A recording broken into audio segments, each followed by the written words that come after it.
Left అంటే ఒకవేళ అస్తిత్వవాదం వచ్చిన తర్వాత లెఫ్ట్ కి మార్క్సిస్ట్ దృష్టితో రచనలు చేయడం లేదేమో అనే అనుమానం తప్పు. ఉదాహరణకి ఈ వామపక్ష ఉద్యమ దృష్టితో చూసిన వాళ్ళ నుంచే ఈ అస్తిత్వ ఉద్యమాలు అనగా మైనారిటీ, స్త్రీవాద, దళితవాద ఉద్యమాలకి స్రష్టలుగా నిలిచిన వాళ్ళే వచ్చారు. దిగిపోయే స్టేజ్ వచ్చింది, అప్పుడు ఎక్కాను. ఎలా ఉంటుంది చెప్పండి.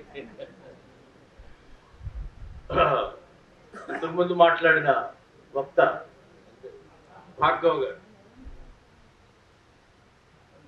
కొంచెం అతి మీద పడ్డారు.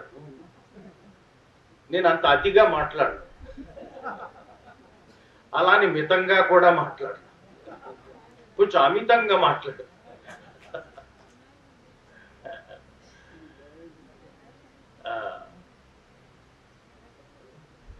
వామపక్షం ప్రపంచంలో ఎక్కడుంది? లెఫ్ట్ లెఫ్ట్ లెఫ్ట్ అంటున్నారు, అంటే లెఫ్ట్ అయిపోయిందా? ప్రపంచంలో ఉందా? భార్గవ గారికి కంటిన్యూషన్ కాదు, కానీ ఎలాగూ వృత్తిరీత్యా సంపాదకుడు కాబట్టి గడిచిన సంవత్సరం మన దేశం కూడా పూర్తిగా కాషాయమయం అవల, కొంచెం వెలితి పెట్టారు ఎన్నికల్లో. ఇట్లా పట్టుకుంటే జారిపోయే రెండు ఊతకర్రల మీద మోడీ సర్కార్ ఆధారపడింది. ఒక ఊతకర్ర పేరు నితీష్, మరొక ఊతకర్ర పేరు చంద్రబాబు నాయుడు. అంటే రైట్, మన దేశంలో రైటిజం పేరు కాషాయం, ప్రపంచంలో చాలా చోట్ల రైటిజం ఉంటుంది. లాస్ట్ ఇయర్ 2024లో ఒక ఇంటర్నేషనల్ సంస్థ చేసిన సర్వే ప్రకారంగా 62 దేశాలలో ఎన్నికలు జరిగాయి. 62 దేశాలు అంటే ఇండియా తదితర దేశాలు. ఈ 62 దేశాలలోనూ పక్కన పెట్టేస్తే మొత్తం 46% ప్రభుత్వాలు వామపక్ష ప్రభుత్వాలుగా వచ్చాయి. Left governments. లెఫ్ట్ ఉన్నట్ట పోయినట్ట, అంటే మితంగా ఉన్నట్ట, పోనీ ఏదో ఒక రకంగా ఉంది కదా. పోనీ మన దేశం దాని చుట్టుపక్కల చూద్దాం. శ్రీలంక చిన్నాభిన్నం అయిపోయింది ఆ మధ్య. ప్రెసిడెంట్ గారు కూర్చుని చైర్లో కూర్చుని పిల్లలు సరదా తీసుకున్నారు కదా. ఎప్పుడన్నా మనకు కూడా అప్పుడప్పుడు స్పీకర్ చైర్లో కూర్చోవాలని అనిపిస్తుంటది, కానీ కుదరదు. అక్కడ కుదిరింది. అంత దారుణంగా అధ్యక్షుడు మారిపోయాడు. కుక్కలు చించిన బిస్తర్లా మారిపోయింది. దానిని చక్క పెట్టడానికి ఒకప్పటి కమ్యూనిస్టు విప్లవకారుడు, ఆ తర్వాత ఎన్నికల రాజకీయాలను చేపట్టినటువంటి దిశా నాయకే అధ్యక్షుడయ్యాడు. రాచరికం నెత్తి మీద కూర్చుని నేపాల్ని గందరగోళం చేస్తుంటే 10 ఏళ్ల పాటు ప్రజాస్వామ్యం వైపు నడిపిస్తున్నది కూడా కమ్యూనిస్టు. ప్రచండ అనేటువంటి కమ్యూనిస్ట్ ఈ మధ్యన దిగారు. కానీ మనకేం చెప్తారు, ఇంకెక్కడ లెఫ్ట్, ఎప్పుడైపోయింది, ఇక్కడ పిచ్చి వాళ్ళు ఎర్రజెండాలు పట్టుకుంటున్నారు అని ఒక అబద్ధాలు చెప్పే ప్రయత్నం చేస్తారు. నమ్మాల్సిన అవసరం లేదు. ఓకే, ఇదంతా ప్రపంచం, మీరు నేను కాదు, ప్రపంచం లెనిన్ శతవర్ధంతికి అర్పిస్తున్నటువంటి నిజమైన నివాళిగా మనం స్వీకరిస్తే ముందుకు వెళ్ళాలనే ధైర్యం కలుగుతుంది. This is hot reality.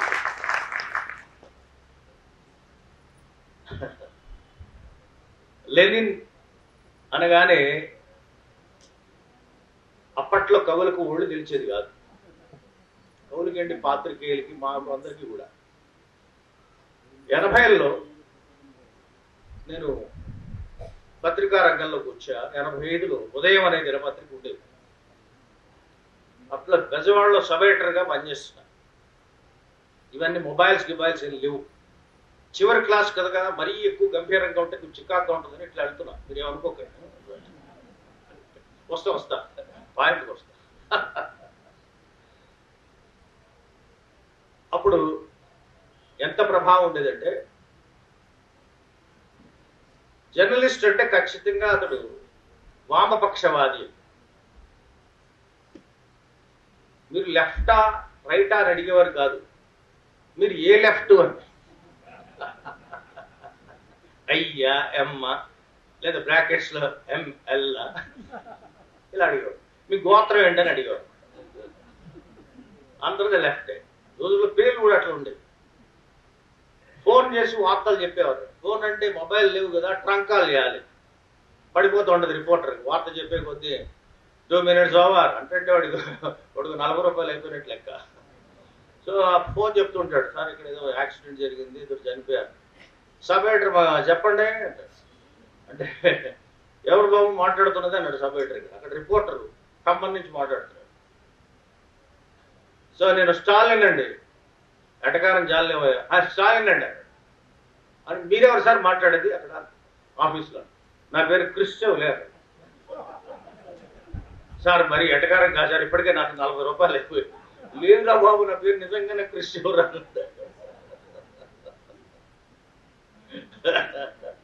ఆ స్థితి నుంచి ఇవాళ మొత్తం మారిపోయాడు కదా. సో పాత్రికేయులు ఎలాగో మగవాళ్లే ఉంటాయి, కానీ బొట్టు స్త్రీ నుదుటి నుంచి మగవాడి నుదుటి మీదకి వచ్చింది. అది ఇవాళ మగ బొట్లు ఎక్కువైపోయాయి, ఆడబొట్లు తక్కువయ్యాయి, మగ బొట్లు ఎక్కువయ్యాయి. ఈ సమయంలో మన దేశంలో చాలా గొప్పగా నడిచిపోతుంది. మనం పర్ఫెక్ట్ గా ఆలోచించేస్తున్న దాంట్లో పార్టీలు చాలా భద్రంగా అనుకున్న దాంట్లో ఈ రాజకీయ పార్టీలన్నీ ఉన్నాయి. మీరు అంత భద్రంగా లేదని చెప్పడానికి 2024 సర్వే చెప్పారు. గమ్ముకొస్తున్నాయి, కనుక నుంచి గుంచుకొస్తుంది. నిజానికి మ్యాకోవిస్కీ లెనిన్ ని తీవ్రంగా అభిమానించేటువంటి కవి. అందులో సూర్యం గారు దాదాపు నా క్లాస్ చెప్పేశారు.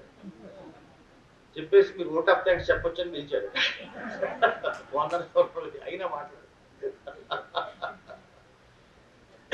ఇదే అదను లెనిన్ కథను రచించదను నేను. ఇది అదను లెనిన్ కథను రచించదను నేను. అంటే అది ఎప్పుడూ అన్న మాట. ఇప్పుడు మళ్ళీ ఇది అదను. ఇప్పుడు మనం రాయడానికి ఇదే అదను కాదు, ఇది అదను. ఇప్పుడే రాయాలి. మ్యాకోవిస్కీ శ్రీశ్రీ దాని తెలుగులో అనువాదం చేశాడు. శ్రీశ్రీకి మన రష్యన్ పేర్లన్నీ చూస్తే గమ్మత్తుకుంటాయి కదా. లెనిన్కి నచ్చినటువంటి రచయితల పేర్లు మ్యాకోవిస్కీ. అట్లాగే గొప్ప విద్యావేత్త, సోవియట్ ప్రభుత్వం ఏర్పడిన తర్వాత విద్యా విభాగాన్ని చూసినటువంటి ఆయన లునాచెరిస్కీ. అట్లాగే ప్రపంచ నాటక రంగానికి పితామహుడు స్టాన్స్లవ్స్కీ.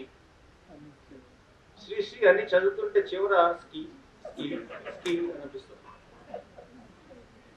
సహజంగా శ్రీశ్రీకి ఏం గుర్తొస్తుంది చెప్పండి? స్కీ అంటే శ్రీశ్రీ గురించి తెలిసిన వాళ్ళు ఉంటారు కదా, అదే గుర్తొచ్చింది. సో దాని మీద కూడా పద్యం రాశాడు. మాస్కో వెళ్లే ఆస్కారం లేకపోయినను అబ్బో, అప్పట్లో అందరికి మరి అక్కడ చూస్తుంటే క్రెమ్లిన్ కనిపిస్తుంటే మనకు అక్కడ వెళ్ళాలని అనిపిస్తుంది కదా, పోయి చూడాలనిపిస్తుంది. మాస్కో వెళ్లే ఆస్కారం లేకపోయినను విస్కీ సేవిస్తూనే. విస్కీ సేవిస్తే ఏమవుతావు? అప్పుడు నేను శ్రీశ్రీ అవును, మరి ఏమవుతావు? శ్రీస్కీ నై బతకగలదు. కొనుగు అక్కడ తక్కువ అక్కడ మ్యాకోవిస్కీ, లునాచెరిస్కీ, దోస్తోవిస్కీ, శ్రీస్కీ. నిజంగానే శ్రీస్కీ లాగా జీవించాడు. ఒక రష్యన్ స్పిరిట్ తో, ఒక సోషలిస్ట్ స్పిరిట్ తో ఆయన రాసినటువంటి కవిత్వం అన్నమాట. నిజానికి లెనిన్ ఆయన అంటే హృదయం అంతా సాహిత్యమే, కొంచెం కాదు అంత కళ సాహిత్యం. వీళ్ళ కవులు పిలిస్తే ఇదే గొడవ. మార్క్స్ కవి అంటారు, ఏంగెల్స్ కవి అంటారు. సిద్ధాంతం చెప్పరా మీరు?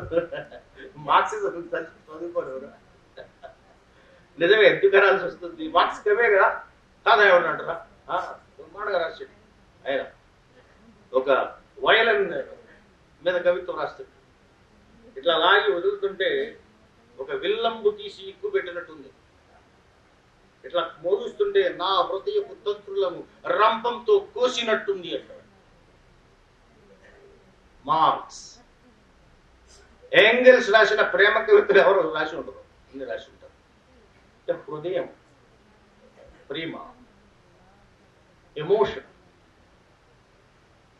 లెనిన్తో చాలా దగ్గరుండి తిరిగినటువంటి ఒక కామ్రేడ్, ఆయన పేరు కూడా స్కీయే, లెపిషిస్కీ అన్నమాట. ఆయన లెనిన్ని చూడడానికి వచ్చిన వాళ్ళు, మొదటిసారి చూడడానికి వచ్చిన వాళ్ళు డిసప్పాయింట్ అవుతారు. ఎందుకోసం అంటే లెనిన్ అంటే ఎలా ఉంటాడు? ఒక పెద్ద సిద్ధాంతకర్త, ఒక నాయకుడు, చాలా గంభీర వదనుడు, తీవ్రమైన పదజాలంతో మాట్లాడతాడు, కన్నెర్ర చేస్తాడు. ఇట్లా అనుకుంటారు కదా. మన దృష్టిలో విప్లవకారులు అంటే అలా ఉండాలి కదా. కానీ ఆయన అలా ఉండడు. గోర్కీ అన్నాడు, లెనిన్ నవ్వు చాలా ప్రమాదకరమైనది, ఇట్టే అంటుకుంటుంది, ఇట్స్ ఇన్ఫెక్షియస్ అంటే మనం కూడా అవుతాం.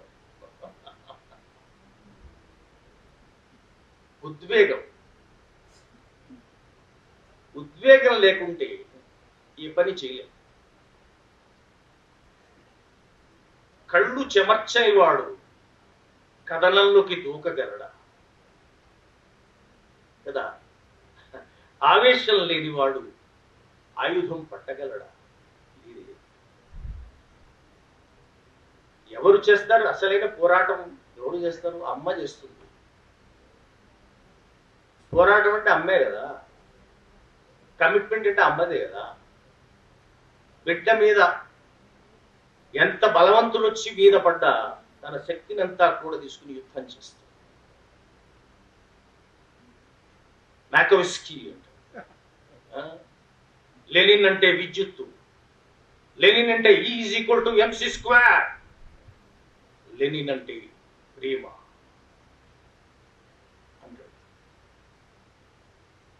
కాబట్టి ఆయన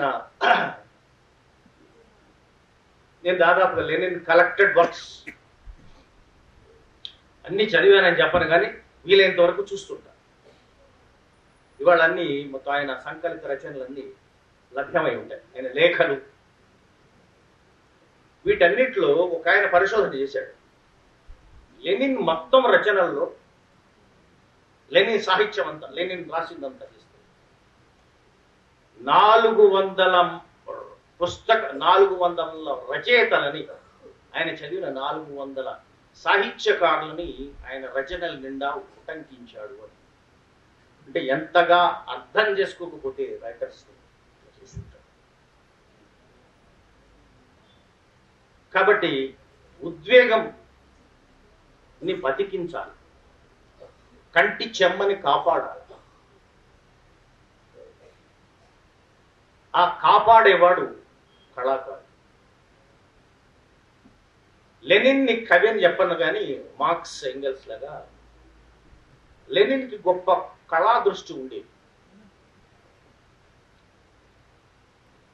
ఆయన 8వ ఏటే మ్యూజిక్ కంపోజ్ చేశాడు. శ్రీసింధ్ 8వ ఏటే పద్యం రాసి అవతల మారేశానంటే లెనిన్ అక్కడ కంపోజ్ చేసే అవతల మారేశాడు. కళ అంటే అంతటికి అంత ఇష్టం. ఇంత జనరల్గా మనకి ఒక కంప్లైంట్ ఉంటుంది, నాకు మిత్రమా నాకు చదవాలని ఉంది, కానీ మీకు తెలుసు కదా మన ఉద్యమంలో పనిచేసేటప్పుడు మనకు ఉండేటువంటి పనుల ఒత్తిడి కానీ బరువులు కానీ వచ్చేది దానికి ఈ మధ్య సమయం ఉండడం లేదు.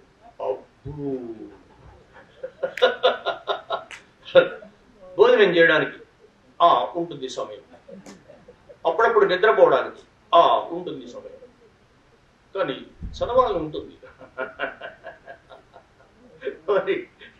ఇంత పెద్ద బోల్షివిక్ వారు నడిపిన వాడు ఇన్ని రచనలు ఎట్లా చదివాడు? సో ఇన్ని రచనలు ఎట్లా చదివాడు? సాధ్యమే కాదు. సో లెనిన్ కి సంబంధించినటువంటి రచన ఆయన ఎవరెవరు ఆయనకి ప్రభావితమయ్యారు చూస్తే కొంచెం ఆశ్చర్యంగా ఉంటుంది. నిజానికి ఆయన మనందరికి సిద్ధాంత గ్రంథాలు చూసుకుంటే కార్ల్ మార్క్స్ కి కమ్యూనిస్ట్ మేనిఫెస్టో ఎలాంటిదో, లెనిన్ కి what is to be done, ఇప్పుడేం చేయాలి, ఈ what is to be done శీర్షిక హెడ్లైన్ లెనిన్ది కాదు, ఒక రచయిత నవల. ఆ నవల ఆయన మింగేసింది, నన్ను ఊపిరాడకుండా చేస్తుంది అంటే నవల. ఆ శీర్షికే ఆయన మనంతే కదా. సో మనం మనకు వైరుధ్యాలు అర్థం చేసుకోవడానికి రాసిన గ్రంథం కానీ, Lenin what is to be done కానీ, చివరికి నేను అది చాలా ఆసక్తిగా చదువుతాను ఎప్పుడు. ఎందుకోసం అంటే ప్రజల కోసం అవసరమయ్యే పత్రికలు ఎలా వ్యవస్థాపన చేయాలో చివరి చాప్టర్లో ఉంటుంది. నాకు ఇష్టమైనటువంటి గ్రంథం, దాని నుంచే తీసుకున్నాను. చిత్రం ఏంటంటే యాంటోన్ చెహవ్, కొన్ని పేర్లు విసుక్కున్నట్టు ఉంటాయి. చెహవ్ అని చాలా గొప్ప రచయిత. ఆయన రూమ్ నెంబర్ 6 వార్డ్ నెంబర్ 6 అని ఒక కథ రాస్తారు. మెంటల్ హాస్పిటల్ అంటే విప్లవ గారు మెంటల్ హాస్పిటల్ మీద రాయొచ్చండి, విప్లవ రచయితలు రాయొచ్చా కదా? సౌండ్ మైండ్ ఉన్న వాళ్ళ మీద రాయాలి. ఏముంటుంది మెంటల్ హాస్పిటల్? వెనకడికి ప్రధానిగా ఉన్నప్పుడు జవహర్లాల్ నెహ్రూ ఈ జోక్ బాగా పాపులర్. ఓ మెంటల్ హాస్పిటల్కి వెళ్ళాడు, పిచ్చాసుపత్రికి వెళ్ళాడు. వాడు ఎవడైనా సినిమా తీస్తున్నట్టు మరో తీస్తున్నట్టు ఇట్లా బయట ఉంటాడు. కొంచెం ప్రశాంతంగా ఉన్నాడు కదా, మిగిలిన వాళ్ళందరూ వైలెంట్గా ఉంటారు కదా, రకరకాల స్థాయిలో ఉంటారు కదా, పిచ్చి కదా, పిచ్చి స్థాయిలో ఉన్న వాళ్ళు అయితే ఆయన పలకరించలేడు. సేఫ్ ఎవరో చెప్పుంటాడు, సార్ ఇక్కడ వీడు కొంచెం సాఫ్ట్ సార్, వీడిని మాట్లాడవచ్చు అని. మీడియాలో ఉండేటప్పుడు మాట్లాడారు కదా ప్రైమ్ మినిస్టర్ గారు, పిఎం గారు,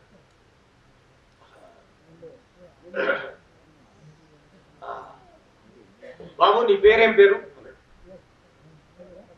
వాడు అంతే, ఎంత సాఫ్ట్ అని పిచ్చాడు కదా. నీ పేరు? నా పేరు Jawaharlal Nehru, prime minister of India. మొదట్లో వచ్చినప్పుడు నేను అలా అనుకునేవాడిని, ఏం భయం తగ్గిపోతుంది. నువ్వు మొదట్లో వచ్చినప్పుడు నేను ఎలా అనుకున్నా, ఏం భయం లేదు తగ్గిపోతుంది.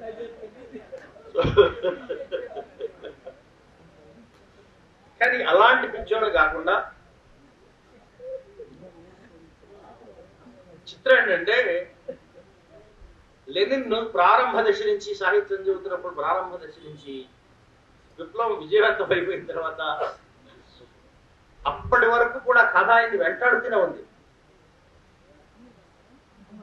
ఇది ఆయన ఇంకోటి కూడా చెప్తాడు, ఈ కథ రాత్రిపూట చదవకుండా చెప్తాడు లెనిన్నే. ఓరు నాయన అసలే మెంటల్ కదా, రాత్రి చదవద్దు అంటున్నాడు. నిజంగా అందులో నిజమైన మెంటల్ పేషెంట్ కాదు, దానికి ఇన్ఛార్జ్గా ఉన్న డాక్టర్. అది గొడవ. వాడు ఏమని నమ్ముతాడంటే ఈ వ్యవస్థను తీవ్రంగా నమ్మేస్తాడు. అంటే మంచి ఉద్యోగి ఎలా ఉంటాడు? మనకు కొన్ని మోడల్స్ ఉంటాయి. మంచి ఉద్యోగం, ఇతను ఉన్నాడంటే అసలు అవసరం ఉన్నా సెలవు పెట్టాడు. అబ్బా 10 అంటే 9:30కి వచ్చి కూర్చుంటాడు. ఎప్పుడు ఎవరిని ఎదిరించడండి. ఏం పనిస్తుంది బుద్ధిగా చేస్తాడు. అలానే ఎవరు గుర్తించకపోయినా ఏం ఫీల్ అవ్వడాడు. వాడికి సింగిల్ ప్రమోషన్ రాలేదు, పని చేస్తున్న తొక్కే అవతలు పడేస్తున్నాడు, అయినా ఫీల్ అవ్వడు. ఇది నా ధర్మం అనుకుంటాడు. అలా ఒక డాక్టర్ ఇన్ఛార్జ్గా వస్తాడు మెంటల్ హాస్పిటల్. అలా ఉండి ఉండి కొన్నాళ్ళకి అదొక ఫిలాసఫీ అయిపోతాడు. అన్ని క్రమంగా ఉండాలంటే ఎవడ పని ఆడు చేయాలి. పని చేయకపోతే తాట తీయాల, తన్నులు తినాల. తన్నులు తిన్నవాడే క్రమశిక్షణ కలిగిన వాడు. తన్నులు ఊరికే తన్నరు, క్రమశిక్షణ కోసం తన్నుతాడు. సఫరింగ్ చాలా గొప్పది, వేదన చాలా గొప్పది, బాధ చాలా గొప్పది, భరించాలి. ఇలా నిర్ణయిస్తాడు. అప్పుడు నిజంగా మెంటల్ ఒకడు వస్తాడు.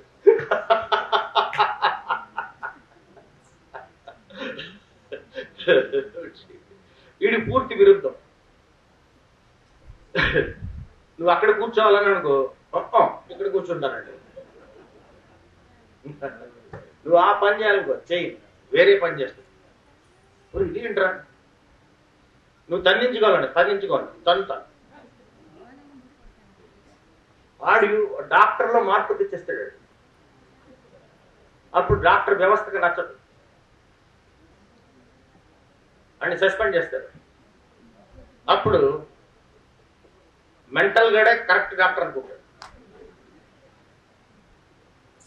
ఈ కథ బాగా నచ్చేసింది.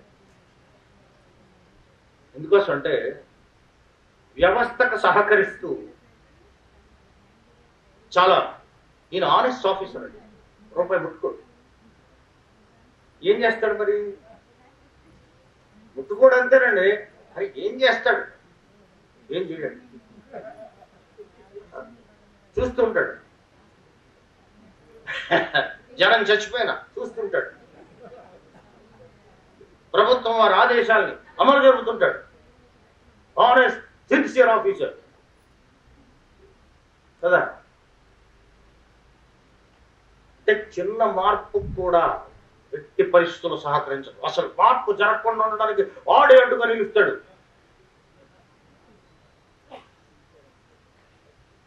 మనలో ఉండే మధ్య తరగతి బూర్జువా మనస్తత్వానికి ప్రతీక ఇది. అంటే మనలో ఎంతమంది మెంటల్ గా ఉంటారు చూడండి.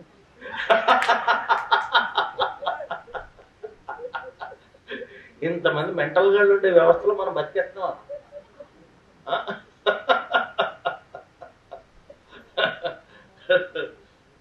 రైట్. సో ఈ ఆయనకి అందుకే చెఖవ్ అంటే చాలా ఇష్టం. గొప్ప కథా రచన. అలాగే లునాచెరెస్కీ, మన ఎవరు బహుశా విద్యార్థి ఉద్యమంలో ఉన్నప్పుడు మీకు పాఠాలు ఏమైనా చెప్పినప్పుడు ఆయన పేరు స్మరించి ఉండి తీరాల. వినకపోయినా విన్నట్టు ఒప్పేసుకోండి, ఏం కావాలి. లేదు మనం సోషలిస్ట్ అనిపించుకో.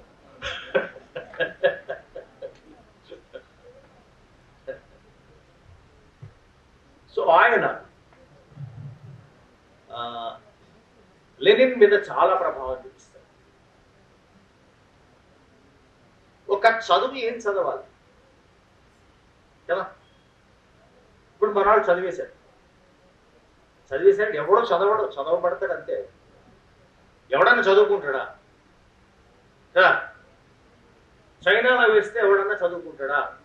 చైనా అంటే ఈ చైనా కాదు, చైతన్య నారాయణ లేచాడు అనుకో, ఎవడని చదువుకుంటాడా? అవే చదవ పడతాడు. ఆ చదవ పడ్డాక ర్యాంకులు వస్తే పోతాడు, అక్కడికి పోతాడు, అమెరికా పోతాడు, కెనడా పోతాడు, మరొక కదా. కానీ వాడికి తెలియదు కదా భవిష్యత్తులో ట్రంప్ అని ఒకడు వస్తాడు, రెండోసారి కూడా వస్తాడో తెలియదు కదా. H1B ఈసారి కోస్తాడని తెలియదు కదా. రైట్, మళ్ళీ వెనక్కి వచ్చేస్తాడు. కానీ ఎంత బుద్ధిగా చదువుకుని ఉంటాడు కదా. వాళ్ళ పేరెంట్స్ ఎంతగా గొప్పగా చదివించేసుకుంటాడు. వాడిని నారలాగి వాడు బాల్యమంతా కరగదీసి ఎవరు ఉంటే ఇంకా పిండి అవతల పారేసి, వాళ్ళు మనిషి అనేవాడు ఎవడని ఉంటే అవతల పిండి పీల్చి పిప్పి చేసి, ఉద్యోగం వచ్చాక అయితే ఉద్యోగానికి వీకెండ్లో పబ్కి తప్ప దేనికి పనికి రాకుండా చేసి, అంటే అర్థం ఏంటి? వాడిని ఏం చేశారు? రూమ్ నెంబర్ 6లో వేసారండి. Ward number 6 mental hospital.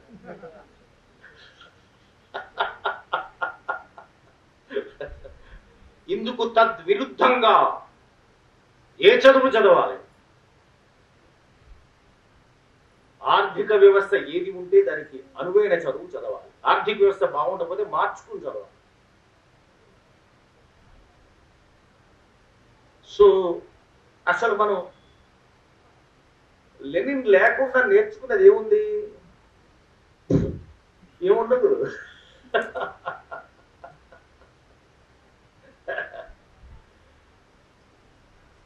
కాలం కడుపుతో ఉండి కార్ల్ మార్క్స్ను కన్నది. కాలం కడుపుతో ఉండి కార్ల్ మార్క్స్ను కన్నది. మార్క్స్ లెనిన్ కు పెద్దన్నయ్య అని రాస్తాడు. కాలం గడుపుతూ ఉండడానికి చరిత్ర నాయకుడిని ఎంచుకుంటుంది, ఫిట్ చేస్తుంది. చరిత్ర నాయకులు తయారవరు, గాలి కొట్టిన అవరు.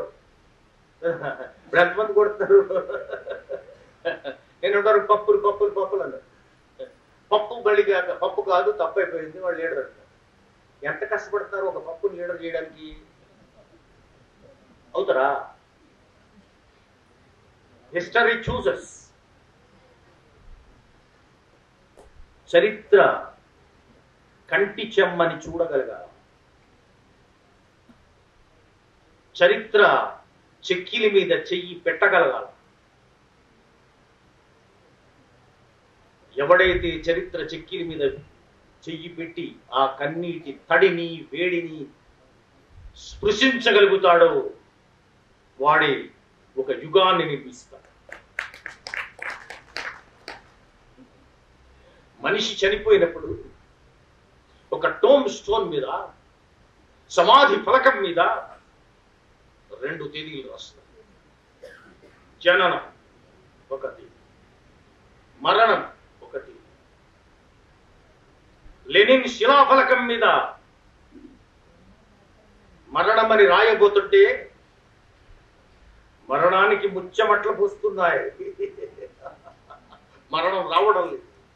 ఎవడరా? లెనిన్ పోయాడు అన్నది. మనలాగే ఆయన కొంచెం జీవితం జీవించి ఉంటాడు, అంతే కదా. మ్యాకోవిస్కి రాస్తాడు, ఏం చేస్తాం మనం? తింటాం, పడుకుంటాం, పడుకుంటాం, తింటాం, గడిచిపోతుంది. ప్రేమిస్తాం ఎవరిని? సొంత భార్యని, సొంత భర్తల్ని ప్రేమిస్తాం.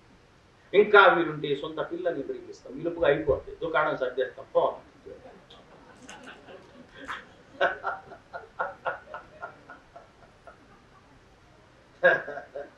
కానీ అప్పుడు ఉంటాడు కదా వాడు. చూడు, మనం శతవర్ధంతి అంటున్నాం, బహుశా ఇవాళ నవ శిశువు ఉండాలా, ఇవాళ కొత్తగా పుట్టి ఉండాలా. లేకపోతే 2024 సంవత్సరంలో 62 దేశాలలో జరిగిన ఎన్నికలలో 46% వామపక్ష ప్రభుత్వాలు రావడానికి స్ఫూర్తిదాత ఎవరు? మార్క్స్. ఆయన సిద్ధాంతం రాస్తూ బహుశా ఆయన మిగులు విలువ గురించి కానీ క్యాపిటల్ గురించి కానీ రాసేటప్పుడు చదివే ఉంటారు మార్క్స్ జీవించారు. ఒక్కొక్కసారి రొట్టె కూడా దొరకని పరిస్థితి. కానీ ఆయన ఒక కళను తాను పారిశ్రమ్యం ప్రయోగం చేశాను. ఈ సిద్ధాంతం గొప్పది, కమ్యూనిజం గొప్పది. మనం మార్క్సిజం అనుకుంటున్నాం, ఆయనకి అది కమ్యూనిజం అని ఎప్పుడు నమ్ముతారు? ఆధారాలు దొరికినప్పుడు నమ్ముతారు. ఆధారాలు ఎప్పుడు ఉంటాయి? ఆచరణలు ఉంటాయి. ఒకడొస్తాడు, ఎవడో ఆచరించి చూపిస్తాడు. అప్పుడు ఈ సిద్ధాంతం కొత్తగా అవతరిస్తుంది. మార్క్స్ని కాలం ప్రసవించింది, కానీ లెనిన్ అవతరించారు. బహుశా మార్క్స్ మ్యాకోస్కి రాస్తుంటాడు ఇలా అనేటప్పుడు, రేపు ఆధారాలు దొరుకుతాయి, ఆచరణలో దొరుకుతాయి అని అనుకునేటప్పుడు మార్క్స్ కళల్లో, మార్క్స్ కళ్ళల్లో క్రెమ్లిన్ కనిపించే ఉంటుంది. ఒక పెద్ద హోప్. ఏం చేశాడు? ఒక సిద్ధాంతానికి ప్రాణ ప్రతిష్ఠ చేశాడు. లెనిన్దే లేకుంటే మార్క్స్ ఏమయ్యేవాడు? అదొక లెనిన్ ఒక ప్రయోగశాల. ఆ ప్రయోగశాలలో మనకి చూపించగలవాడు. అందుకే చెహవ్ కాకుండా మ్యాకోవ్స్కీ ఆయనకి చాలా ఇష్టమైనవాడు. నిజానికి లెనిన్కి మ్యాకోవ్స్కీని పరిచయం చేసిన వాడు చెహవ్. తెలుగులో ఉంటే కూడా ఉంటాయి చెహవ్ కథలు, చక్కగా చదువుకోవచ్చు. పూర్వం మాకు ఇక్కడ మనకి సాహిత్య విభాగం కూడా, కళా సాహిత్య విభాగంలో ఒక సాహిత్య విభాగంలో పనిచేసేవాడు. అప్పుడు మాకు తరగతులు జరుగుతుంది, నేను కూడా కొన్ని క్లాసులు తీసుకుంటేవాడు. లేకపోయినా ఉన్నట్టు భావించి క్లాసులు నిర్వహించుకోవచ్చు, ఏం కాదు. ఏం లేడు కదా, మనం ఉన్నట్టు భావించట్లా. కాబట్టి సాహిత్యం చేస్తే పోయేదేం లేదు, వచ్చేదే ఉంది. అందుకని ఆయన సిద్ధాంతానికి తడి ఆరకూడదనేవాడు. సిద్ధాంతానికి ఈస్థెటిక్స్ అంటారు. మనం ఊరికే తెలుగులో అనువాదం చేతకాక సౌందర్య శాస్త్రం అంటారు. అంటే సిద్ధాంతం వేరు ఉంటుంది. తెలంగాణ సౌందర్య శాస్త్రం అర్థం కాని వాడిని ఊరుకునేవాడు కాదు. ఇద్దరు బండి మీద వెళ్తున్నారు అనమాట. ఆయన తెలంగాణ ఫ్రెండ్ చోట 2 వీలర్ మీద ఆపరా ఆపని పక్కకి వెళ్ళి ఈవినింగ్ వెళ్ళి అలా చూస్తున్నాడు. ఎటు కేసిరా చూస్తున్నావు అంటే సంధ్య కేసి అన్నాడు. ఆమె ఎవరంటాడు?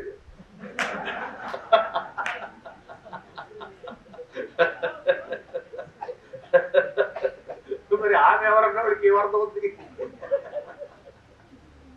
కాబట్టి ఆ దృష్టి కావాలి. ఆ దృష్టి ఎప్పుడు ఈస్థెటిక్ అనేది టీచింగ్ అంటాడు, ఒక బోధన. సిద్ధాంతానికి తడి ఆరనివ్వదు. ఆ తడి ఆరనివ్వకుండా ఉండాలంటే ఏం చేయాలి? దానికి తప్పనిసరిగా ఈస్థెటిక్స్ కావాలి. అట్లాగే ఆయన నిత్యము నాటకాలు చూసేవాడు. సార్ మరీ దారుణంగా మాట్లాడుతున్నారు, ఆయనకి అక్కడ టైం ఎక్కడ ఉంటుంది సార్, మాకే సరిపోవట్లేదు, మొత్తం సోవియట్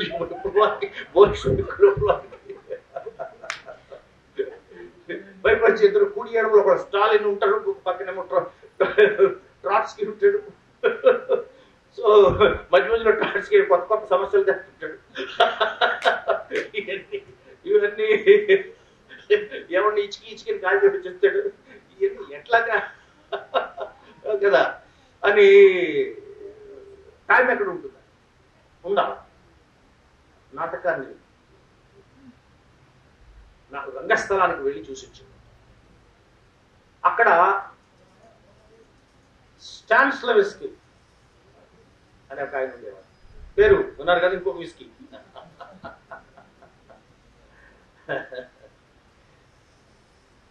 గోర్కీ గురించి మీకు తెలిసి ఉండొచ్చు కదా, చదివి ఉంటారు అందులో. ఓకే, అమ్మ చదవని వాళ్ళు ఎవరిని ఉన్నారా? నేను చదివిన వాళ్ళు అని అర్థం. మ్యాక్సిమ్ గోర్కీ అమ్మ చదవని వాళ్ళు ఎవరు ఉన్నారా? అంటే గోర్కీ ఎంత ప్రమాదకారి అంటే మోస్ట్ డేంజరస్ పర్సన్. ఈ నేషనల్ జాతీయ ఉద్యమ కాలంలో రాజకీయ ఖైదీ వేసి ఇస్తుండారు కదా, బాగుండేది. ఎక్కువ మంది పుస్తకాలు అక్కడే రాశారు. రాజకీయ ఖైదీ బాగుంటుంది, మనం అలా ఏరు కానీ మళ్ళీ మంచి ఖైదీలు వేరు. రాజకీయ ఖైదీ అంటే కొన్ని సౌకర్యాలు ఉంటాయి. ఉండేటప్పుడు రాజమండ్రి సెంట్రల్ జైల్లో, అదేంటిది టూ మచ్ సార్, ఇది మాస్కో నుంచి రాజమండ్రి ఉంది కనెక్షన్. రాజమండ్రి సెంట్రల్ జైల్లో కమ్యూనిస్టులను వేశారు, కాంగ్రెస్ వాళ్ళని వేశారు. ఈ కమ్యూనిస్టులకి ఏముంటుంది, తెగ జరిగేస్తారు పుస్తకాలని. గోర్కీ ఇంక మళ్ళీ టైం దొరకదని చదివాదం పారుతున్నారు, దొరికింది. ఓ పక్క శుద్ధ కద్దరు కట్టే కాంగ్రెస్ వాళ్ళు ఒక ఆయన వచ్చాడు. బాబు మా వాళ్ళు ఎవరు పుస్తకాలు పంపట్లేదు, ఉంటే కదా పంపించడం, ఏముంటాయా కాంగ్రెస్ లో?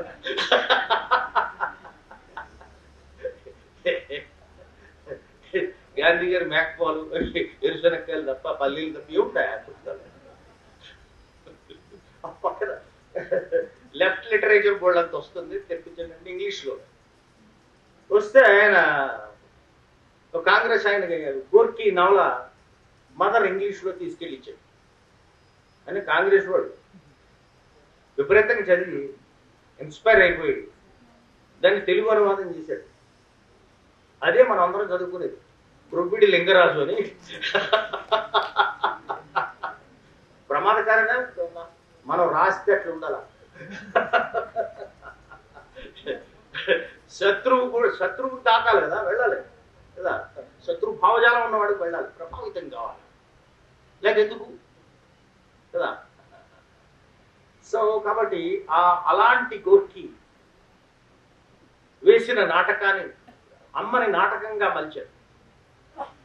ఆయన జీవించుంటుండగా స్టాన్స్లవిస్కీ అని ఆయన పెద్ద నాటకంగా వేశాడు. అందులో గోర్కీకి చిన్న పాత్ర ఇస్తాడు, ఆయన వేస్తాడన్నమాట. సో వాళ్ళు కళతోనూ సాహిత్యంతోనూ నాయకులు ఎంత మమేకమయ్యారని చెప్పడానికి ఇది ఒక ఉదాహరణ మాత్రమే. అంచేత లెనిన్ మొత్తం నేను సాయంత్రం క్లాస్ కాబట్టి నా దగ్గర చాలా నోట్స్ ఉంది. ఇదంతా చెప్తే మీరు మళ్ళీ ఇది సాయంత్రం క్లాస్లో ఉండదు, పొద్దున్న క్లాస్లో ఉండదని వదిలేశారు. సరే, ఇప్పుడు లెనిన్ నుంచి ఆయన గురించి ఇంతసేపు మాట్లాడకూడదు, ఆయనకే నచ్చదు. సరే, అలా అప్పుడు అంతా చాలా చేశారు, ఇప్పుడు ఏం చేయాలి? అదే కదా ఆయన పుస్తకం, what is to be done. అప్పుడేదో చేశారు, ఇప్పుడేదో చేశారు కదా, ఇప్పుడేం చేయాలి? ఇప్పుడేం సాహిత్యం ఎట్లా కావాలి, ఎలాంటి కళలు కావాలి, మన సమాజం ఏ స్థాయిలో ఉందో ఆ తరహా కళలు కావాలి. ఇప్పుడు ఒక్కోసారి మనల్ని మన పనుల్లో కాకుండా వేరే పనుల్లో బిజీగా ఉండడం కొన్ని ఉద్యమాలు వస్తాయి. సరే, తెలంగాణ ఉద్యమంలో మనకు కూడా కొంత భాగం ఉంది కాబట్టి మనం పార్టిసిపేట్ చేసాం. ఆ పక్కన ఆంధ్రాలో వాళ్ళకు కూడా కొంచెం బోరు కొట్టి మనకు కూడా ఏదైనా ఉంటే బాగుందని, మరి ముఖ్యంగా పారిశ్రామికవేత్తలకు ఎక్కువ బోరు కొట్టింది, వ్యాపారస్తులకు ఎక్కువ బోరు కొట్టింది. వాళ్ళు సమైక్యాంధ్ర అని అన్నారు. మనకిక్కడ తెలంగాణ ఉద్యమంలో మీరు ఎక్కడ చూసినా ఇలా అందుకుంటే ప్రతి అతడు రీసెర్చ్ స్కాలర్ కావచ్చు, పిహెచ్డి స్కాలర్ కావచ్చు, ప్రొఫెసర్ కావచ్చు, కార్మికుడు కావచ్చు, కూలీ కావచ్చు, పాట అందుకునేవాడు. గళమెత్తడమే తప్పు. ఆంధ్రలో అన్ని పాటలు ఎప్పుడన్నా వచ్చాయా? సమైక్యాంధ్ర ఉద్యమంలో ఒక ఆయన గంజిరి ఇట్లా కొట్టేవాడు ఆయన తప్ప. మన వంకకొండ గారికి కూడా పార్ట్ టైం ఉద్యోగం ఏదో వచ్చిందని కొంచెం ఆయన పాడాడు, కానీ ఎక్కలేదు. విప్లవ ఉద్యోగులు పాడినప్పుడు పార్ట్ టైం కుదరదు కదా. ఇక్కడ గద్దర్లు ఇచ్చినట్టు లేవలేడు కదా కదా. పొడుస్తున్న పొత్తు మీద నడుస్తున్న కాలం అలాంటి ఒక పతాక శీర్షికతో అక్కడ సాధ్యం కాల. సరే, ఉద్యమం అది వ్యాపారస్తులు బతిచిందో మరో తీసుకోవాలి. మిగిలిన ఉద్యమాల్లోనైనా ఎప్పుడన్నా వస్తే పాటలు వస్తాయా? ఇదే క్లాసు. ఇక్కడే పాటలు ఎందుకు వచ్చాయి? ఇప్పుడు ఆలోచించారా? మనం కొంచెం వెనక్కి వెళ్ళినా ఇప్పుడు మనకు గద్దరితో మొదలు మనం పాడుకోండి. సుబ్బారావు పాడిగ్రాహం పాడుకుంటాం కదా. సుబ్బారావు పాడిగ్రాహం ఏం చెప్పారు?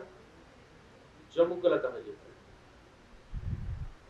కథ వచ్చింది, తర్వాత నాటకం వచ్చింది, ఆ తర్వాత సినిమా వస్తుంది, కళారూపాలు. లెనిన్ ఆయన జీవించే కాలానికి సినిమాటోగ్రఫీ చాలా ప్రాథమిక దశలో ఉంది, చాలా ప్రాథమిక దశ కదా. మనకు చాప్లిన్ సినిమా చూస్తాం, టాకీ మూకీలే ఉండేవి. అయినా కూడా దాని మీద ఆయన ఆసక్తి చూపించారు. ప్రజల్ని ప్రభావితం చేయడానికి, ప్రజల ఎమోషన్స్ ని దాచి ఉంచడానికి ఏ కళారూపాన్ని, ఏ సాహిత్య రూపాన్ని తీసుకువెళ్ళాలన్నప్పుడు ఖచ్చితంగా లెనిన్ చెప్పినవి దృష్టిలో పెట్టుకోవాలి. వ్యవసాయ సమాజం లక్షణాలున్న చోట కవిత్వం, పాట బాగా పలుకుతుంది. దాని తర్వాత ఓకే,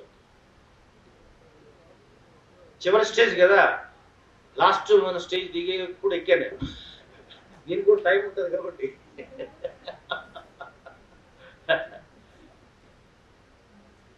తర్వాత పారిశ్రామిక సమాజం వస్తుంది. అప్పుడు కథలు, నవలలు వస్తాయి.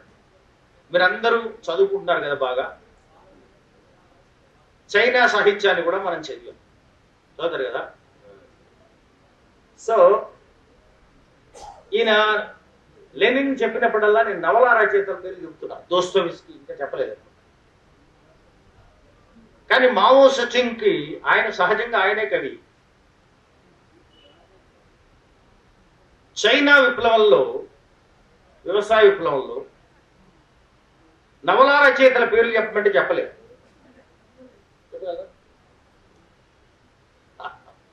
ఉండరు.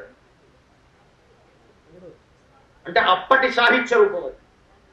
ఆలోచన, ఆవేశంతో పాటు కొంత ఆలోచన, విస్తృతమైన సమాజం, వ్యక్తి. అట్లాగే నాటకం. కాబట్టి వ్యవసాయం నుంచి వర్తకం, వ్యవసాయం మేళవించిన చోట నాటకం ఉంది. షేక్స్పియర్ నాటకంలో మర్చెంట్ ఆఫ్ వెనిస్ ఉంటుంది, వర్తకం ఉంది. ఈ రహస్యం తెలుసుకుంటే మనం మన ఉద్యమాన్ని ముందుకు తీసుకువెళ్ళేటప్పుడు, ఆలోచనలు ముందుకు తీసుకువెళ్ళేటప్పుడు ఏ రూపాల్ని మనం ఆశ్రయించాలి, ఏ కథల్ని రాయించాలి. కథలంటే దిక్కుమాల కథలు రాయకూడదు. చాలా మంది ఏమనుకుంటుంటే పేదల జీవితం రాసిస్తే కథ అయిపోద్దా. మనం వెళ్తాం, చాలా మంది కార్మికుల దగ్గర పనిచేస్తాం, వాళ్ళ కార్మికుల కన్నీళ్ళని తీసుకుని రాసేస్తాం. అయిపోతుందా? నేను ఒప్పుకుంటాను కానీ అవుతుందని లెనిన్ ఒప్పుకోడు. అట్లా ఏడిపించగలరు. ఒత్తేడుపు ఎవరికి కావాలా? ఏడుపుకు గల కారణాలు, సామాజిక ఆర్థిక కారణాలు, ఏ వర్గం వాడు ఏడుస్తున్నాడు, ఏ కులం వాడు ఏడుస్తున్నాడు, స్త్రీ ఎక్కువ ఏడుస్తుందా, పురుషుడు ఎక్కువ ఏడుస్తున్నాడా, ఎందుకు స్త్రీ ఎక్కువ ఏడుస్తుంది, ఇవి లేకుండా కథలు రాయడానికి వీలు లేదు. రాస్తే అది ప్రజా సాహిత్యం అవ్వదు. ఊహాజనితమైంది కూడా అస్సలు రాయకూడదు కదా. భావవాదం, భౌతికవాదం అంటాం కదా మనం. భౌతికవాదం ఉన్నది ఉన్నట్టు అనుకుంటారు. అలా అని గొట్టు నినాదాలు రాయకూడదు. ఆయన చెప్పాడు. కొట్టి ఆలోచనలు మనం ఉపన్యాసం వింటారు. గతి తార్కిక భౌతికవాదంలో సూర్యం గారు క్లాస్ చెప్తారు. ఒక కవి వింటాడు, ఏంటి రాసేసాడు అనుకోండి, అందులో ఉన్నది ఉన్నట్టు, విన్నది విన్నట్టు, ఉన్నది ఉన్నట్టు రాసేసాడు అనుకోండి, అది కవిత్వం అవదు, నినాదప్రాయం అవుతుంది. అట్లా రాయకూడదు. కాబట్టి ఎమోషన్ రాయాలి. పూర్వం అన్నింటిలోనూ స్పృహ ఉందా లేదని చూసేవాడు. నేను మా సహచరుడు ఒక ఆయన ఉండేవాడు, రచయితల సమాఖ్యలో, నాకు స్నేహితుడే. సో ఆయన దగ్గరికి ఎవరో కవులు రాసుకుని కథలు రాసుకుని వెళ్ళేవాడు. వెళితే ముగింపు చూసేవాడు. ఇందులో మార్క్సిజం, లెనినిజం, మావో ఆలోచన ఎక్కడుంది చూపించేవాడు. సార్ నాకు అంత పెద్ద పెద్ద మాట తెలియదు సార్, ముగింపు దగ్గర ఉన్న జాగ్రత్తగా ఉండదు. అట్లా చేయదు. హృదయాన్ని తాకే విధంగా ఉండాలి. సో అలాంటి తాకగలిగేది ఆయన లెనిన్కి సంబంధించినటువంటి అనువాదం. సో మ్యాకోవిస్కీ రాసినటువంటి లెనిన్ మీద ఒక కొన్ని పోయమ్స్ చదివి, సో మిగిలిన 5 నిమిషాలు ఉన్నట్టుంది కదా. ఓకే,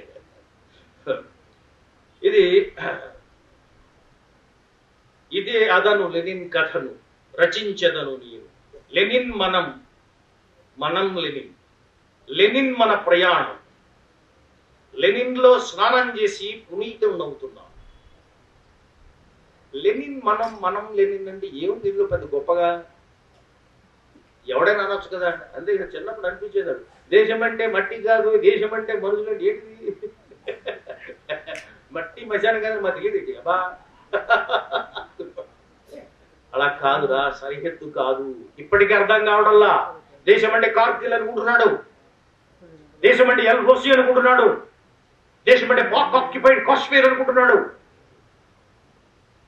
దేశం అంటే సరిహద్దు అనుకుంటున్నాడు. 10 ఏళ్ళు జమ్మూ కాశ్మీర్ని జైల్లో పెట్టాడు. ఎందుకు? మట్టి అనుకోబట్టే. కాశ్మీరం అంటే మట్టి కాదురా, కాశ్మీరం అంటే ప్రజలు అని చెప్పాల్సి వస్తుందిగా. గురజాడ ఇప్పటికీ అప్పారావు. కాబట్టి లెనిన్ అంటే మనం, మనం అంటే లెనిన్. అంటే లెనిన్ ఎవరంతకి? లెనిన్ అంటే ప్రేమ అనుకోండి, మనమే ప్రేమ కదా. లెనిన్ అంటే ఒక భూకంపాన్ని పసిగట్టగలిగినటువంటి సెసిమోగ్రాఫ్ అనుకోండి, అది మనం. రేపు జరగబోయేది ముందు చెప్పాలి. కాబట్టి లెనిన్ అంటే మనం, మనం అంటే లెనిన్ అని దానికి ప్రభుత్వం పురమాయించిందని పద్యం రాయలేని నేను. ఎవరంటున్నారు? మ్యాకోవిస్కీ. ప్రభుత్వం, ఈ మధ్య ప్రభుత్వం మనకి హరితం మీద, కాలుష్యం మీద ఒక కవి సమ్మేళనం పెడుతుంది సార్. మీరు తప్పనిసరిగా ఒక కవిత వచ్చి చదవాల్సిందిగా మిమ్మల్ని కోరుతున్నాం సార్. కాలుష్య నిర్మాణ ఇంకా హరితం అన్నది ఇంకా ఇంకా ఇంక దేని మీద రాయమంటారు? ఏదైనా సెక్రటరీ మీద రాయమంటారా? కాబట్టి మ్యాకోవిస్కీ ఏమంటాడు?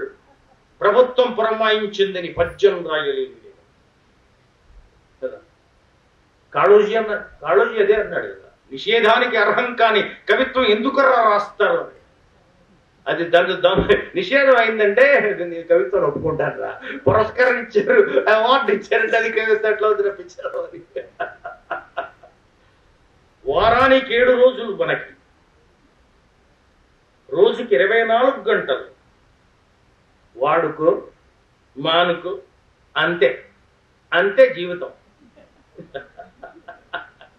వారానికి 7 రోజులు మనకి, రోజుకి 24 గంటలు. అబ్బా మనకు తెలియదు ఇది కొత్త చెప్తాడు. వాడుకో మానుకో, అంతే జీవితం. నేను తిని పడుకుంటాను, పడుకో. కానీ ప్రతి నిమిషాన్ని, ప్రతి క్షణాన్ని తను ప్రేమించిన జనం కోసమే వాడిన లెనిన్ అతన్ని తలచుకోవడానికి చేతులు కొట్టడానికి, చేతులు చప్పట్లు కొట్టడానికి చేతులు చాలవు, అతన్ని తలుచుకోవడానికి మెదడు చాలదు, చేతులు మెదడు చాలవు అతన్ని తెలుసుకోవడానికి. ఇది నేను రాసినవి కావు, పొరపాటు అలా అనుకునేమో, ఇలాగే ఇంత గంభీరంగా చేయొచ్చుంటే నాదేమో అనుకోకండి. అతని హ్రస్వ జీవితం మన కళ్ళ ముందు గడిచిపోవడం చూశాం. కానీ హ్రస్వం అంటే చిన్నది. కామ్రేడ్ లెనిన్ జీవితం సుదీర్ఘ జీవితం. ఆయన ఒక ధనస్వామి ఎలాగా బలిసిపోతుందో రాస్తూ, పెట్టుబడిదారి వ్యవస్థ, మరి కార్మికులు ఇంత అభివృద్ధి, అంత అభివృద్ధి, వేళంతా కదా అభివృద్ధి ఎక్కడ చూపిస్తారు. సో కాబట్టి ఈజ్ ఆఫ్ డూయింగ్ బిజినెస్.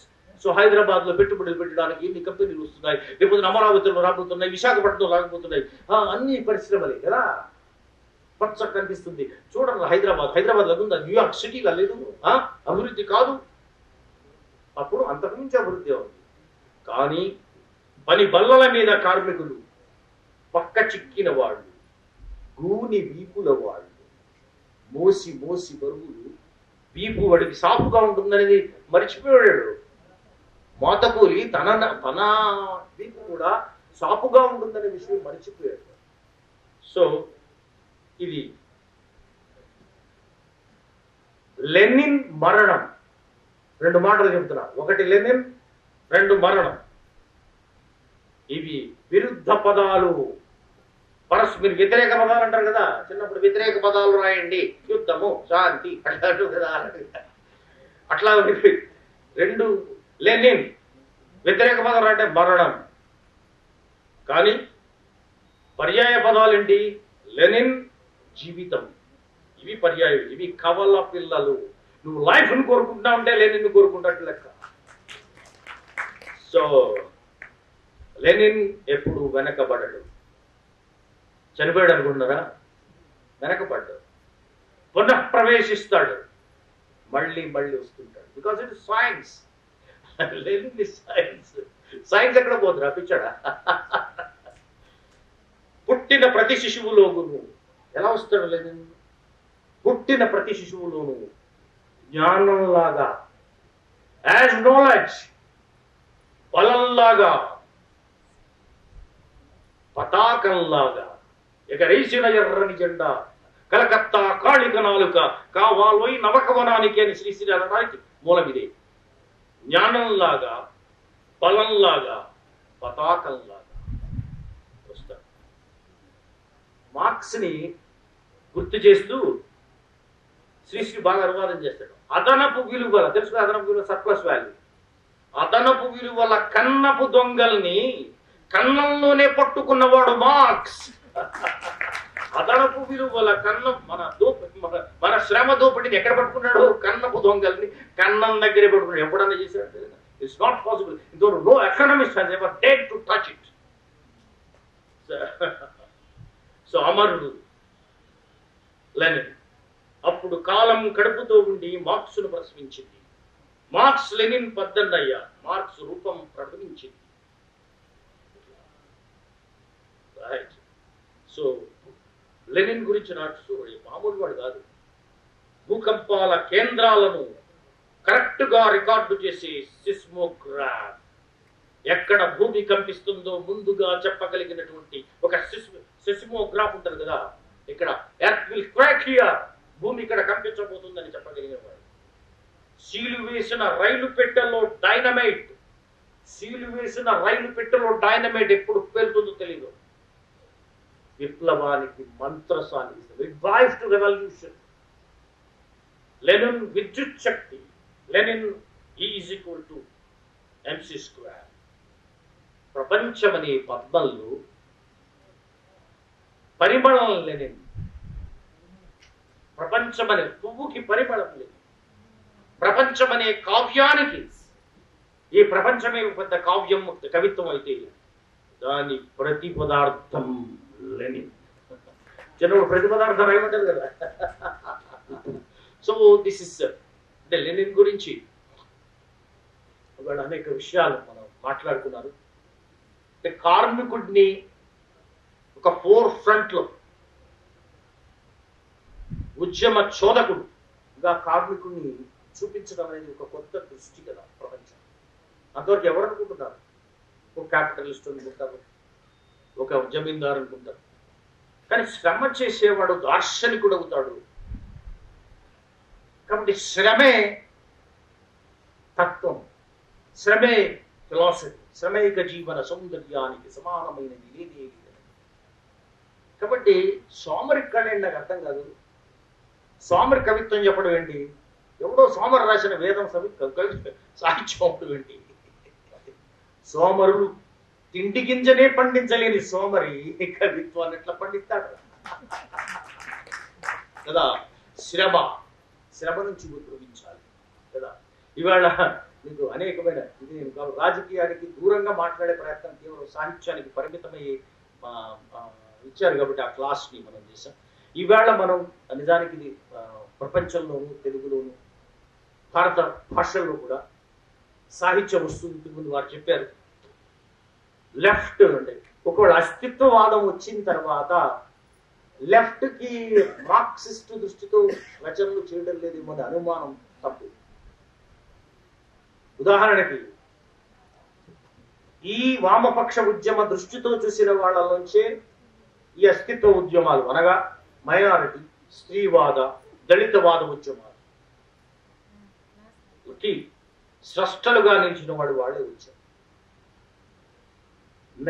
నేను పుట్టక ముందే నా పేరును దేశద్రోహుల జాబితాలో రాశారని ముస్లింస్ తరఫున ప్రశ్నించినటువంటి ఖాదర్ మొహియుద్దీన్ వామపక్షవాది కదా. అట్లాగే వంటిల్లు రాసిన విమల వామపక్షవాది, స్త్రీవాదానికి. బందిపోట్లోనే కవిత రాసినటువంటి సావిత్రి స్త్రీ వామపక్షవాది. అట్లాగే 5,000 ఏకలవ్యుడు అంటే 5,000 లేనివాడని అర్థమని నేను రాశాను. నేను ఈ శిబిరంలో వాడు. ఎక్కడి నుంచి వచ్చాయి అస్తిత్వవాదాలు? ఎక్కడి నుంచి వచ్చాయి? కాబట్టి మార్క్సిజం ఇస్ సైన్స్ లైక్ ఏమిటది భూమి ఆకర్షణ శక్తి లాంటి భూమి ఆకర్షణ సిద్ధాంతం. న్యూటన్ భూమి ఆకర్షణ యాపిల్ పైకి పోదు కిందే పడుతుందని, నీ ఫోన్ పడేస్తే కిందే పడుతుంది. ఈ సైన్స్ నమ్మడం ఏంటారు? సైన్స్ నమ్మడం ఏంటి? సైన్స్ జరుగుతుంది, చూడాలా సైన్స్ని, శాస్త్రాన్ని చూడాలా, గంభీరిజాన్ని చూడాలా, మార్క్సిజాన్ని చూడాలా. చూడండి ప్రపంచంలో లెనిన్ చూసినట్టు అవుతుంది. Thank you very much.